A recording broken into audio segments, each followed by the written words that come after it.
Greetings fanboys and fangirls, Jared here with another video review from Fanboys Forever. And today we are looking at the brand new Masters of the Universe New Eternia Ram Man.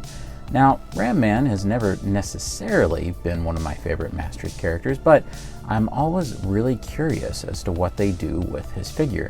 Of course, Ram Man is very different when we look at the original Ram Man figure from the old Masters of the Universe line because he's more of a gimmick toy and much less of a posable action figure. So it's always interesting to see just how far they're willing to go to kind of separate him from his original figure roots. With the figure we're about to look at, like most new Eternia figures, it is at least partially based on Mark Taylor's original concept designs for the character. Don't forget, if you enjoyed the video today, be sure to subscribe if you haven't yet. There's all kinds of new Masters of the Universe videos coming up. And of course, be sure to like the video because that really does help us out. With all that out of the way, let's begin. First of all, we'll just look at the packaging here. As you can see, this is in a very familiar deluxe packaging that I think we're all accustomed to at this point.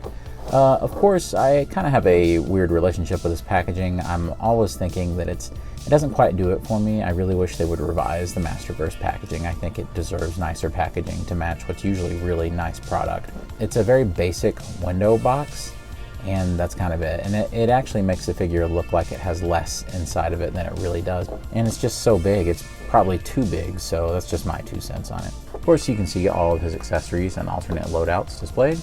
And on the side is where we start getting into the stuff that should be proudly displayed on the front. I have no idea how they commissioned such incredible artwork and then relegate it to just like the side and the back of a box.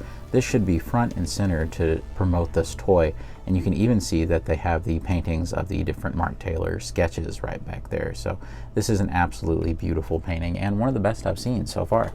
On the other side, it's much less exciting. He's a human battering ram, as we know. And on the back, they actually opted to paint him in full Mark Taylor concept regalia here, where he's actually got the sunglasses and the big spiky armor and all of that. So I actually think that's awesome. You know, I've never mentioned it before, but it really does kind of bother me that they don't just say Mark Taylor up here. I guess maybe they would have to pay the estate or something to do it, but it feels almost wrong that it always just says original designs inspired by classic concepts. I know that it's probably not like always a Mark Taylor concept that it's inspired by because lots of people worked on Masters. I'm not stupid. I know he wasn't like a one-man creative force, but still, it feels wrong, especially now that Mark is gone. And here is our little bio on him. Ram Man, the human battering ram, a one-man wrecking crew. The hard-headed warrior known as Ram Man can break down any door, crumble any tower, and even turn a mountain into rubble. For a price, of course. He is untrusting of anyone, but has a reputation as being a man of his word. The battle charger and last of the Stone Skulls searches New Eternia for clues to his long-lost lineage. And so if you're thinking, huh, as I read some of that, don't feel like you're alone, because this is New Eternia, so this is a revised continuity with new ideas in it, with also the idea that this version of Ram Man is more of a gun for hire. So I think all of this is really cool, and I love hearing new ideas combined with old designs. And in case you're looking for this guy, he is a regular release, and here's the barcode and UPC and all that good stuff. All right, let's get old Ram Man right out of the box. Here he is out of the packaging, and I'm going to start this review in an uncharacteristic way for me by just kind of ruminating a little bit on the idea that I'm not very shocked anymore when I open Masters of the Universe products. Whether it's Origins, whether it's Masterverse, it doesn't really matter. I've reviewed so many of these figures and I've talked so much about them that it often doesn't really feel like there's much new going on. And that's definitely not a knock at the line. It's just kind of the way things are. But this figure actually represents some shocks for me and some very big surprises. So we're definitely going to get into those as we go. Let's go ahead and start out with what this Ram Man is. Basically, this is a fully articulated non-action feature version of Ram Man. There's no sort of compromise on trying to get the spring-loaded action feature to work. If you're not familiar with what I mean, here's the Origins Ram Man figure. You can see that he has like this spring-loaded feature, and that's kind of like the original as well. With each new Ram Man figure that comes out, there's always a question of will it be something like that, or will it be just a straight up figure? And this one is just a straight up posable action figure visual representation of the character. There's no action feature stuff going on. Let's go ahead and get into the sculpt. So there's several different looks for the character, and we're going to change them as we go because that's kind of my review style. I always like doing that so that the review's more interesting throughout for different subjects. And I really like this head sculpt they came up with. It is a fantastic kind of halfway point between the original vintage head sculpt and something a lot more stylized and mini comics-esque, like the Masters of the Universe Classics head sculpt that the Four Horsemen did. So I think it ends up looking just brutish enough while looking, you know, very standard as well, like it could exist in this world. So I think it's very traditional. It's very nice looking. I also really like what they did with the armor. The armor is just about as traditional as you might hope. There really isn't a whole lot of revision to it. All the bolts and chains are where they would be. This is just kind of a flexible plastic, but it's this part's kind of hard. It's a little harder than, say, what the Masters of the Universe Classics version was. Looking up, there is no big crack or anything in the helmet. Sometimes they do that in the sculpting. I actually kind of like it when they do that. And moving to the side and the back, you can see that he has the little chain things right back here. And I think that's actually a neat addition. He has his regular wristbands and shoulder pads that we're used to. And he has some pretty beefy muscles right here. So, and I think these are a brand new sculpt, but I'm not really sure. I actually think this whole figure is a brand new sculpt. Looking down here at the chest, this is where I'm kind of going to talk about my first disappointment. It's just how dark that they got the wash down here and didn't do any sort of wash at all on the red burgundy-esque plastic that they have up here. So you're going to see throughout the review, and it's just as bad in person, that there's a mismatch in color right here, and it's pretty distracting. I have to say, it's not the kind of thing you want to see with a figure. It's a real lack of consistency. So I think that's a problem. It shouldn't ever be a problem to the point to where I feel like I need to go in and either take some acetone and get rid of some of this wash, or I need to go up here and add some wash. Probably adding the wash will be the better solution, but I do feel like something needs to be done there to make it more consistent, and I probably will need to go in there and do that. So that was kind of an aggravation and something they should have been more aware of. I would have rather this not had a wash and just let this whole thing be consistent because it looks weird.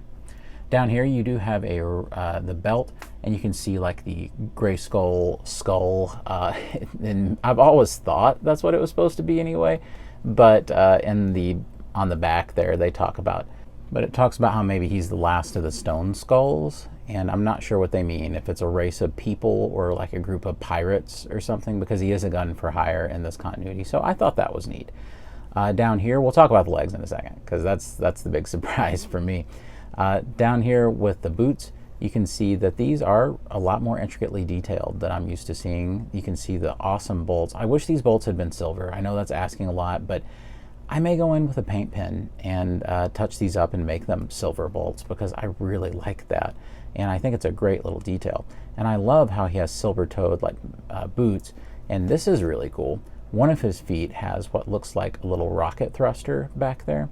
And this is so cool that it even got paint applications. So now, like I said, the interesting and surprising thing here is how they executed the legs. So raising the skirt piece up a little bit, you can just see that, you know, the midsection is just the same old thing, you know, it's just hard plastic. But if you look at the legs, what you are seeing is a rubber overlay that's completely covering this section of the leg that I'm turning. But on the inside, you have full articulation, and there's a double joint on the inside. So using in combination with that rubber overlay, you can see what's happening. Now, I will say that I was shocked by this. I guess I hadn't followed this figure closely enough and just kind of assumed that he had regular articulation. It was being hidden by these folds, because Ram Man, as you'll see with the comparisons in a minute, he's always had, you know, these springy legs. And at first it was more in service of his action feature, but now they've simulated those with this whole rubber overlay system, and they feel, it's not sticky, it's just rubbery, and it's really interesting. You can get, you know, all this different articulation. We'll go over it more when we get there, but this is definitely the fascinating part of it. I think visually the one thing I'll say is that this one over here kind of deforms for some reason. You see how it's doing this? It wants to go in. I don't know what that is, or maybe if I can straighten this leg out somehow and get this more in line. It's possible that during production this is supposed to be the back and maybe this part's supposed to be the front. I really don't know, but it's something that's been a little frustrating because this one stays, you know, looking good and this one looks a little flat. This is fascinating to me, and we'll get more into how well this works later on. All right, so before we do articulation, let's get him into his first alternative mode here. And taking his head off, we can then give him this new harness. All we have to do is unlatch the belt right here. And that just comes apart. Probably no need to undo the other side. Lay that over the shoulders, refasten that strap. And you kind of reposition it on there a little bit to make it look good, and there we go. Before we put the alternative head on there, I just want to show you that yes, indeed, you can use the standard Ram Man head, and that looks really good too. And with the new head placed on there, you can get the look that was featured on the back of the packaging. And as I pointed out earlier, this is of course based on a classic Mark Taylor design, and you can see that right here. I really like a lot of the design aspects going on here. I really thought that the sunglasses would be kind of stupid, but it turned out that I think it actually works here. I think the designers at Mattel did some really smart things.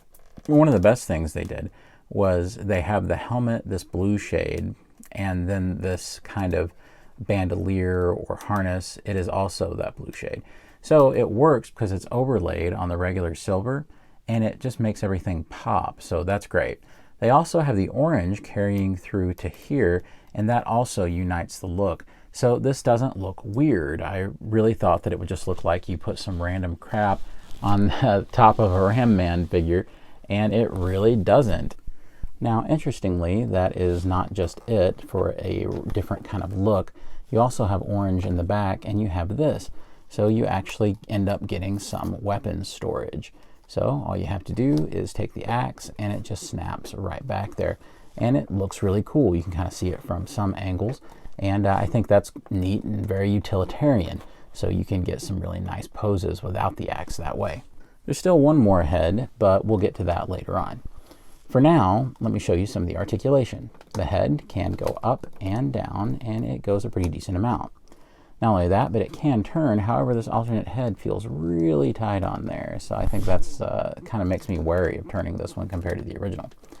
You can also see that there's hinges that allow the arms to go out to 90 degrees. You can bring the arms all the way around, but keep in mind that this harness, which is not removable that I can tell down here, is going to get in the way and kind of cause them to go off to the side. Not only that, but there is a rotation there, and there is a double jointed elbow, but as we've seen with some other He-Man figures in the past, because the muscles are so big, you can kind of just work one at a time. So you're either going to work this one or go up here and work this one. You can see that you can try, but they're kind of squishing into each other. But it's all right because it allows a big bulky figure like this to at least get a little bit beyond 90 degrees, which is usually the benchmark. You can see that there is a rotation at the hand, and there is a wrist hinge. There are some alternate hands.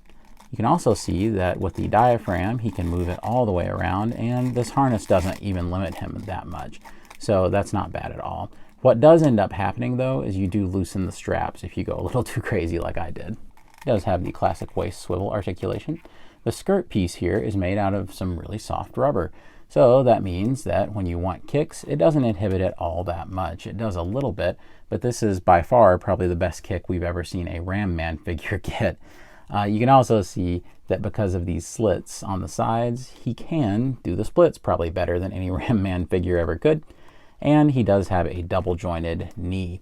Now, you'll notice something though. There is a sacrifice with this rubber overlay piece because as you flex that double jointed knee, first of all, you want to try to keep this out of the bend of it, but I don't see it as too much of a problem because this is really thick rubber. Who knows what it'll do over time, but you want to keep that out, so I kind of pinch it outwards a little bit, and then you bring the knee and he will hold this much. Now, if this wasn't here, he would be holding like back here. So it is a little bit of a sacrifice to get this look that they wanted. However, it is a novel thing that they've done, so I'm not sure if it's worth it or not, but it is interesting. You can also see that up here there is a rotation. This is made possible courtesy of this being a hard plastic piece. Separation is about right here when it turns into rubber, and then it just rotates, and it's kind of hard to see because it is almost a perfect illusion. Down here there is a rotation at the boot. Not only that, but there is a hinge at the ankle. There is a great ankle rocker pivot, and you can see Ram Man can hit some really wide poses without the assistance of a stand and really without much struggle, so that's impressive. So the final alternative head is this one right here, which is also based on an alternative Mark Taylor concept where Ram Man would have this like full head helmet, and liberties have been taken with both of these heads and this harness to try to kind of blend it with not only what Mark Taylor did, but also just some ideas that I think they had in the design team or what would look good. But this is also incredibly nice. Once again, I want to highlight how they've used that kind of silvery blue to tie in the harness down there.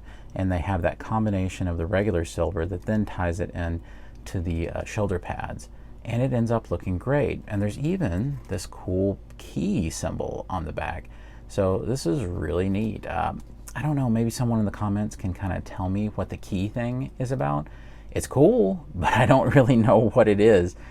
So maybe you guys can help me out, or there's something I'm not getting that should just be obvious to me. Overall though, I mean, I'm surprised by how much I like this look. I think that this was probably the look I thought, and that's probably why I saved it to the end subconsciously, because I thought, well, you know, this will be the one I'm less excited about. I don't know, you know, it's going to be all right. I'll throw it on there and I'll say, you know, not what I would do. But no, I didn't end up feeling that way. I actually really like this look. I don't know, it gives him a little more dignity. It gives him a little more, you know, threat, I think. And I think that's what Ram Man is always missing, and a lot of the times why he never ascended to the top of like my favorite characters and masters. Unfortunately, he was, you know, he gets played as a dullard a lot, and I think that's unfortunate. But I think the character is really cool, and I do love the design. You will find that this harness likes to ride up every now and then, and it looks better if you kind of tame it down and put it back down on the chest. It also alleviates the weird mismatch on the red on the chest. You do get alternative hands for this figure. You get fisted and open hands, which I've kept a combination of the two on him throughout the review. Of course, we should do some comparisons for Ram Man here, just so that we can see kind of the history of the character in figure form. So let's have a look. Our first comparison will be with the Origins toy. This is, of course, the more recent of the Ram Mans that came out. We will not be doing comparisons to Ram Mam from the CGI show, because that is such a different thing that I don't see the point. And here they are together. It is a very funny comparison. I get a kick out of it. It does look pretty silly to see them side by side. However, you can definitely tell that they're supposed to be the same character. You know, if I felt anything visually that there was a representation of maybe from Masters past here with this new one, it does end up feeling like a 2000X Ram Man, because it does take some of those design cues, specifically with how the helmet works when compared to the chest harness. So I do think that this is a fun comparison, definitely. This was just meant to be an update of the old action feature toy with some added articulation. This is meant to be a whole new thing, so I definitely prefer this guy over here. Here is the absolutely classic 4 Horsemen version of Ram Man from Masters of the Universe Classics. And it's funny because they end up being practically the same height as one another. I do have his knees bent, I think, just a little bit, but if I had him just standing straight up like the 4 Horsemen version, they would pretty much be the same in terms of height. However, in terms of bulk and actual size, it's this guy, right? He's a lot bigger, he's a lot meatier in terms of sculpt. And of course, the same thing can be said about the arms and things. You know, they did a great job with this, they really did, but it's extremely difficult to go up against these horseman sculpts, extremely difficult. And I still have to give it to the old 4 Horsemen version over here. The articulation isn't quite as good there's a couple things that I think this guy gets better. I think he certainly has more interesting accessories and cooler alternative pieces and options. But at the end of the day, I think that, it's obvious. I'd say it's very obvious from you looking at this which one is probably the cooler, more action figure-esque version. I also think this goes with just like what you think visually about the character. Like, if you're like me, I like old mini comic drawings and like paintings and things, and so that this looks more like it fits into that world. Whereas this looks so much to me like the 2000X version of Ram Man, and certainly goes with that aesthetic. They're so different that it feels kind of stupid to even compare them. But I still think there's a lot of fun here for either one. And this guy wouldn't look right with a bunch of those Masterverse figures, and this guy wouldn't look right with a bunch of the Classics figures. So I definitely think that they each serve their own purpose, and they're both still valid in their own way, but still like what the Horseman did. And in a surprise to practically no one, we have another terrifically fun figure from Mattel out of their Masterverse series. I don't know what it is, but it just feels like lately that the Masterverse series can do no wrong. There's a lot more energy right now with the Masterverse stuff. And it just feels like 2023 was the year of the revenge of Masterverse for Mattel. They really pumped a lot of resources into this line and really tried to get it up to snuff when it comes to, I think, what fans expect. Ram Man is another terrific example of a time when they looked and they said, let's try to up the ante a little bit. Let's try to make this, a little bit more special. What can we do? What can be done to really give a premium Ram Man figure at a really good price? And I think it's easy to look at this and say that they succeeded in every conceivable way. They've done a great job with sculpting. The paint is really nice, except for the weird mismatch between the two chest pieces, which probably most people won't even be bothered by as much as I am. But I still say that this is just a great representation of the character. You'll find this for probably somewhere around $32, $33. They're creeping up a little bit in price, maybe $35. So it just all depends on what retailer you go through. He is just a standard release. I do hardly suggest him. I suggest him even more if you can get him, more around 30, of course. A deal makes everything better. But this is still very much well worth that $35. And I'm very pleased with it. So great job, Mattel. Another fantastic Masterverse figure.